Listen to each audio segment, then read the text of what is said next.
கிறிஸ்துவுக்குள் பிரியமான சகோதர சகோதரிகளே, இந்த ஜெமிமா விக்டர் சேனல் மூலிமா மீண்டும் உங்களை சந்திப்பதில் எனக்கு ரொம்ப சந்தோஷம். நீங்கள் தொடர்ந்து நம்ம சேனலில் பார்த்துட்டு வரீங்க அப்படின்னு விசுவாசிக்கிறேன். நீங்கள் வந்து நம்மளுடைய லைவ் ப்ரோக்ராம், ஷார்ட்ஸ் வீடியோஸில் இருக்கிறதான லாங் வீடியோஸில் இருக்கிறதான எல்லாத்தையும் நீங்கள் பாருங்கள். சப்ஸ்கிரைப் பண்ணாதவங்க சப்ஸ்கிரைப் பண்ணுங்கள். அப்படின்னா தான் உங்களுடைய இந்த ஆவிக்குரிய செய்தி வந்து உங்களுக்கு ரீச் ஆகும். இன்றைக்கு வந்து நம்ம என்ன பார்க்க போகிறோம் அப்படின்னா, ஒரு 2 காரியம், இந்த 2 விஷயம் நம்மளுடைய வாழ்க்கையில், நம்மளுடைய பிளட் லைனில் எப்படி சொல்ல, நம்மளுடைய ரத்தத்திலேயே நம்மளுக்கு வந்து இந்த காரியம் வந்து இருக்கா அப்படின்னா என்ன சொல்ல, ஜென்ம ஸ்பாவமா ரத்தத்திலேயே நமக்கு வந்து ஊறி போய் இருக்கா. நம்ம நிறைய பேர் சொல்லுவாங்க பார்த்தீங்களா, உனக்கு இவனுக்குலாம் இது ரத்தத்திலேயே ஊறி போயிருக்கு அப்படின்னு சொல்லுவாங்க பார்த்தீங்களா. இல்லை, இது வந்துலாம் உனக்கு ரத்தத்திலே தான் ஊறி போயிருக்கும், ஏன்னா அவங்க தலைமுறையாக இதை வந்து பண்ணிகிட்டே தான் இருக்காங்க அப்படிங்கிற மாதிரி சொல்லுவாங்க பார்த்தீங்களா. நல்ல காரியத்துக்கும் சொல்லுவாங்க, கெட்ட காரியத்துக்கும் சொல்லுவாங்க. இன்னைக்கு நம்ம ஒரு 2 காரியம் பார்க்க போகிறோம். அது நம்மளுடைய பிளட் லைன்ல வந்து நமக்கு இருக்கா அப்படின்றத செக் பண்ணி பாருங்க. அது ஒருவேளை அதுல ஏதோ ஒரு காரியம் இருந்தாலும் பரவாயில்ல, 2 காரியமா இருந்தாலும் சரி, இன்றைக்கு தேவன் நமக்கு அதை மாற்றி கொடுக்க போகிறார். அந்த 2 காரியம் என்ன அப்படின்னா வந்து பொய், இன்னொன்று வந்து களவு.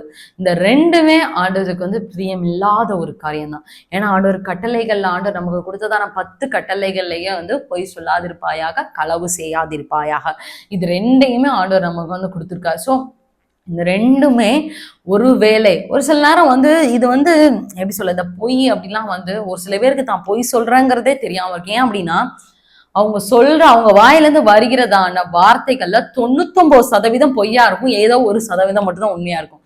இதெல்லாம் வந்து அவங்க அறியாமையே வரும். எப்படின்னா அவங்களுக்கு ரத்தத்திலேயே ஊறி இருக்கு, பிளட் லைன்லயே வந்து இருக்கு. நீங்க நிறைய பேர் நீங்க பார்த்துருக்கலாம். ஒருவேளை ஒரு சில பேர் வந்து அக்கேஷனுக்கு பொய் சொல்லுவாங்க, அந்த சூழ்நிலைக்கேற்ப பொய் சொல்லுவாங்க. அது கூட நம்ம சொல்லக்கூடாதுதான். ஆனா நான் இன்னைக்கு வந்து நம்ம என்ன கேட்டகரி பார்க்க போறோம்னா, ஒருவேளை உங்களுடைய நாவல சரளமா எதை எடுத்தாலுமே பொய் வருதா அப்படிங்கிறத நீங்க பாருங்க. நீங்க யார்கிட்டயும் நீங்க சொல்லணும்னு கூட அவசியம் இல்லை. நீங்க உங்க இருதயத்தை ஆராய்ஞ்சு பாருங்க. ஏன்னா அந்த பொய்னாவே வந்து ஆண்டவர் அறிவு இருக்கிறாருங்க. பொய் சொல்றவங்க வந்து பரலோக ராஜ்யத்துல பிரவேசிக்கவே முடியாது. இது உங்களுடைய பிளட் லைன்ல இருந்துச்சுன்னா, ஆண்டவரே இதை எனக்கு எடுத்து போடுங்க. ஏன்னா இன்னைக்கு நம்ம இந்த சத்தியத்தை அறிகிற நம்மளுடைய ஜென்ரேஷன்ல இந்த பிளட் லைனை நம்ம கிளியர் பண்ணா மட்டும்தான் அடுத்த ஜென்ரேஷனுக்கு அது பாஸ் ஆகாம இருக்கும். அன்றைக்கு நம்ம அறிந்த ஆண்டவருடைய ரத்தத்துல நம்ம சுத்திகரித்தா மட்டும்தான், அதை கைவிட்டா மட்டும்தான் அடுத்து நம்மளுடைய சந்ததியாருக்கு போகாம இருக்கும். இல்லைன்னா ஈஸியா அந்த சந்ததியாருக்கு போயிடும். அந்த சந்ததியார் அடுத்த சந்ததியார் அப்படியே தலைமுறையா போயிடும். ஆண்டவர் வந்து அதை விருப்பப்படலையே. அதனால ஒருவேளை வந்து பொய்கள் சரளமா நம்ம பொய் சொல்றோங்கிறதே தெரியாத அளவுக்கு ஒரு சில பேர் பொய் சொல்லுவாங்க. மித்தவங்களால அதை கணிக்க முடியும். ஆனா நம்ம ஒருவேளை உங்களால அதை ஏத்துக்க முடியல, என்னால பொய் சொல்லாம இருக்கவே முடியல, நம்ம சொல்லலாம் சூழ்நிலைக்கு தான் நான் சொல்றேன் அப்படின்னு சொல்லலாம். ஆனா சூழ்நிலைக்கும் பொய் சொல்லக்கூடாது. அந்த பொய்யவே எப்படி சொல்ல, 90% 99% நாவ திறந்தாலே பொய்.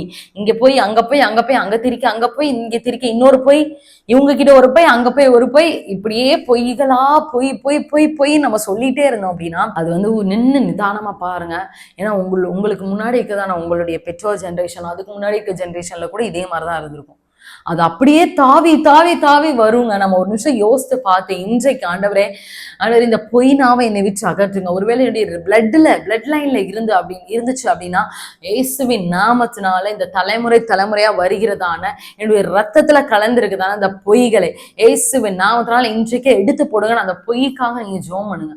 ஏன்னா நம்ம இன்னைக்கு விடுதலை வாங்கல அப்படின்னா நம்மளுடைய ஜென்ரேஷன், அடுத்த ஜென்ரேஷன் அப்படிதான் பாதிக்கப்படும்.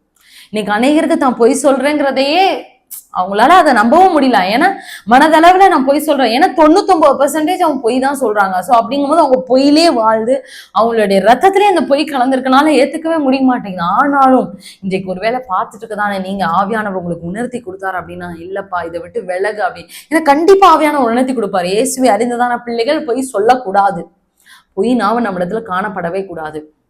ஸோ நீங்கள் ஜெபம் பண்ணுங்க. உங்களுடைய ரத்தத்திலேயே ஊறி இருக்கான்னு பாருங்க. ஒரு சில கேரக்டர்ஸ்லாம் பார்த்தோம் அப்படின்னா நம்மளுடைய ஜென்ரேஷனுக்கு வரும். ஒரு சில கேரக்டர்ஸ்லாம் பார்த்தோம் அப்படின்னா ஒரு ஊருக்கே ஒரு கேரக்டர் இருக்கும். இந்த ஊருக்காரன்ப்பா, இவன் இப்படிதான்ப்பா இருப்பான் அப்படின்லாம் சொல்லுவாங்க பார்த்தீங்களா. அப்படிங்கும்போது இதெல்லாம் வந்து அந்த ஊருக்கே வந்து இருக்கும். ஒரு சில பேர் சொல்லுவாங்க, இந்த ஆள்காரங்கப்பா, இவங்க எப்பயுமே இப்படிதான் இருப்பாங்க அப்படின்னு சொல்லி. நம்ம நம்ம நம்ம நம்ம நம்ம தமிழர்கள் எல்லாம் நிறைய கேஸ்ட் வந்து இருக்கு. ஸோ இந்த கேஸ்ட் இந்த கேஸ்ட்காரங்களே இப்படிதான்ப்பா இருப்பாங்க, இவங்களுக்குலாம் இதெல்லாம் எப்படி வருது அப்படின்னா அந்த ரத்தமா தலைமுறையா வந்துகிட்டே இருக்கு. ஆனா இன்றைக்கு யாரா இருந்தாலும் பரவாயில்ல, இன்றைக்கு உங்க குடும்பத்துல உங்களுக்குள்ள அது இருந்துச்சு அப்படின்னா, இன்றைக்கு ஆண்டவரே என்னுடைய ரத்தத்துல என்னுடைய பிளட் லைன்ல அது இருந்துச்சுன்னா எடுத்து போடுங்கன்னு சொல்லி ஜெபம் பண்ணுங்க. நிச்சயமா ஆண்டவர் விடுதலை தருவார். நம்ம விடுதலை தந்தாதான் நமக்கு ஆசீர்வாதத்தை நம்ம பெற முடியும். ஸோ நீங்க தொடர்ந்து பாருங்க. அடுத்து 2வது பார்த்தோம் அப்படின்னா களவு. களவு வந்து எப்படி சொல்ல, நம்ம கூட நினைக்கலாம், களவுலாம் வந்து நான்லாம் யாரையும் திருட ஒரு சில பேருக்கு இயற்கையாவே அந்த எண்ணங்கள் வந்து இருக்காது. ஆனா ஒரு சில பேர் அந்த எண்ணத்தினால கஷ்டப்படுறவங்க இருக்கீங்க, இருக்கலாம். ஏன்னா நான் எங்களுடைய இதுல நாங்க நிறைய பேரை பார்த்துருக்கனால நிறைய பேர் எவ்வளவு ஸ்ட்ரகிள் ஆகுறாங்கிறதையும் நாங்க பார்த்துருக்கோம். சின்ன சின்ன விஷயம் தாங்க, சாதாரணமா ஒரு விஷயம், காமனா இருக்க ஒரு இடத்துல கூட, இப்ப காமனா ஒரு இடத்துல வச்சிருக்காங்க, சும்மா இருக்கு, நீங்க எதனாலும் காமனா எடுத்துக்கோங்க அப்படின்னா தேவைக்கேற்ப மட்டும் எடுத்துக்கணும். எனக்கு ஒண்ணு, என் இதுக்கு ஒண்ணு, அவங்களுக்கு ஒண்ணு, இப்படின்னு என் சொந்தக்காரங்களுக்கு ஒரு காமனா ஒரு சாப்பாடுன்னு இல்லை, ஏதோ ஒண்ணு அப்படியே லம்பா அள்ளிட்டு போறது, இதெல்லாமே வந்து களவுதான். ஸோ சின்ன சின்ன விஷயத்துல இருந்து கூட, சிறிதளவுல இருந்து கூட நம்ம வந்து இது பண்ணுவோம். ஒருவேளை தசம்பாகம் கூட நீங்க கொடுக்காம இருந்தீங்க அப்படின்னா அது கூட ஆண்டவருக்கு கொடுக்கதான விஷயத்த களவுதான். நீங்க அதுல ரொம்ப ஜாக்கிரதையா இருக்கணும். களவுங்கிறது உங்க பிளட் லைன்ல இருக்கா அப்படின்னு பாருங்க. ஒரு சில பேருக்கு அது ரொம்ப யதார்த்தமா இருக்கும். ஏங்க நான் உழைக்கிறேன், நான் எக்ஸ்ட்ரா ஒரு 2 பழத்தை, எப்படி சொல்ல, ஒரு சில பேர்லாம் மரத்துல இருக்க அந்த காய்கள் கூட எடுத்துட்டு போவாங்க. ஏன்னா சம்மந்தப்பட்ட நபருக்கு தெரியாம எடுத்துட்டு போனா அது களவுதான். அது சும்மாதானங்க இருக்கு அப்படின்னு செஞ்சாலும் அது களவுதான். ஸோ நம்மளுடைய பிளட் லைன்ல அந்த களவுங்கிறது வந்து இருக்கா அப்படிங்கிறத பாருங்க.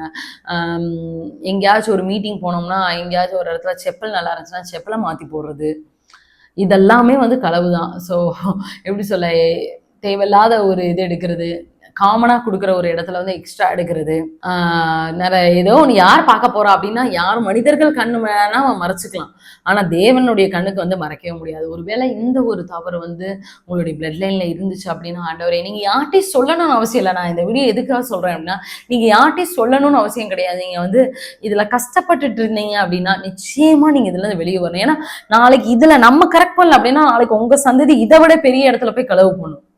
ஸோ அது வந்து ரொம்ப அவமானம், ஆண்டவருடைய நாமத்தை பயங்கரமா தூஷிக்கிற மாதிரி வந்துடும். ஸோ நீங்க எல்லாரும் ஜாக்கிரதையா இருந்து ஆண்டவருடைய நாம தூஷிக்கப்படாதபடிக்கு. ஏன்னா களவு தேவனுக்கு பிரியமில்லாத, கள்ளத்தராசு கத்தருக்கு அருவருப்பானதுங்க, பொய்னாவும் கத்தருக்கு அருவருப்பானது. ஸோ எதுலையுமே நம்ம வந்து கள்ளத்தை, நேர்மை, ஆண்டவர் வந்து உண்மையில் கொஞ்சத்துல உண்மையான அநேகத்துல அதிபதியா வைப்பேன்னு சொல்லலாம். ஸோ எல்லாத்துலயுமே நம்ம கொஞ்சத்துல நம்ம வந்து உண்மையா இருக்க நம்ம கத்துப்போம். ஒருவேளை நீங்க பார்த்துட்டு இருக்கவங்க யாராச்சும் இதுல ரெண்டுமே நீங்க கஷ்டப்பட்டாலும் சரி, இல்லைன்னா இதுல ஏதோ ஒண்ணுல நீங்க கஷ்டப்பட்டாலும், இன்றைக்கு உங்களுடைய ரத்தத்துல இருக்கான்னு பாருங்க. ரத்தத்துல இருந்துச்சு அப்படின்னா கண்டிப்பா நம்ம இன்னைக்கு அந்த அந்த இதை பிரேக் பண்ணல அப்படின்னா அடுத்து நம்ம சந்ததிக்கு வரும். ஸோ நம்மளோட இந்த சத்தியத்தை பார்க்கறதான அறியதான நம்மளோட இதோட இந்த சாப்டர் வந்து முடிஞ்சிடும். நம்மளுடைய ரத்தத்துல அது இருக்கவே கூடாது. என்னுடைய டிஎன்ஏல அது இருக்கு, என்னுடைய அணுக்கள்ல அது இருக்கவே கூடாது, என்னுடைய ஜென்ம ஸ்பாவத்துல அது இருக்கவே கூடாது, என்னுடைய பரம்பரையில அது இருக்க கூடாது. என்னோட அது ஸ்டாப் ஆயிரும். நானும் விடுதலையாவே, என் பிள்ளைகளும் விடுதலையோட தேவனை ஆராதிக்கணும். ஸோ அந்த இதுக்கு நம்ம வருவோம். நிச்சயமா வந்து இது யாரையும் குற்றப்படுத்துறதுக்காக இல்ல. இன்னைக்கு கிறிஸ்தவ உலகத்துல அநேகர் மத்தியில கிரியை செய்து கொண்டிருக்கதான இந்த 2 காரியங்கள் உங்களுடைய ரத்தத்துல இருக்கான்னு பார்த்து நீங்க டெஸ்ட் பண்ணி நீங்க இதுல இருந்து விடுதலை வாங்குங்க. தேவன் விடுதலை கொடுக்க அவர் ஆயத்தமா இருக்கிறார். ஆண்டவரே என்னுடைய ரத்தத்துல இருக்கதான இந்த இதை, என்னுடைய அணுக்கள்ல இருக்கதான இதை நீங்க எடுத்து போடுங்க, தலைமுறையா வர்றதான இதை நீங்க எடுத்து போடுங்கன்னு சொல்லி ஜெபம் பண்ணுங்க. நிச்சயமா நீங்க கூடிய சீக்கிரத்துல நீங்க அந்த மாற்றத்தை நீங்க பார்க்கலாம். அது முக்கியமா அந்த ஈஸ்டர் வாரத்துல நீங்க வந்து பிரேயர் பண்ணுங்க. அவருடைய உயிர்த்தெழுதலின் வல்லமை நம்ம மத்தியில இறங்க போது, அவர் சிலுவையில் அறைந்ததான் அந்த நாட்கள்ல அவர் சிந்தின அந்த ரத்தம் வந்து நம்மளை முழுமையுமா மாற்ற போகுது. ஸோ நீங்களும் வந்து தொடர்ந்து இந்த ஒரு காரியத்துக்காக ஜெபம் பண்ணுங்க. ஒருவேளை உங்களுக்கு இப்ப வரைக்கும் இல்லாட்டினாலும் இனி பிற்காலத்துல என்னுடைய சந்ததியாருக்கு வரக்கூடாத அளவுக்கு நீங்க ஒரு பாதுகாப்பு கொடுங்க ஆண்டவரேன்னு சொல்லி ஜெபம் பண்ணுங்க. நிச்சயமா அது பிரயோஜனமா இருக்கும். இந்த சத்தியம் உங்களுக்கு பிரயோஜனமா இருந்திருக்கும் அப்படின்னு நான் சுவாசிக்கிறேன். இதுல நீங்க கஷ்டப்பட்டுட்டு இருந்தாலும் சரி, இல்ல உங்களுடைய குடும்பத்துல உங்களுக்கு இது இல்லை அப்படின்னாலும் சரி, இதுல கஷ்டப்பட்டுட்டு இருந்தா அநேகருக்கு இந்த சத்தியத்தை நீங்க வந்து ஷேர் பண்ணி விடுங்க, அவங்களுக்கும் பிரயோஜனமா இருக்கும். இவ்வளவு நேரம் நீங்க வீடியோ பார்த்தீங்க, ஆவியானவர் உங்களோட பேசியிருப்பாரு அப்படின்னு நான் சுவாசிக்கிறேன். இன்னொரு நாள் அடுத்த ஒரு வீடியோல உங்களை சந்திக்கிறேன். கர்த்தர் உங்களை ஆசீர்வதிப்பாராக.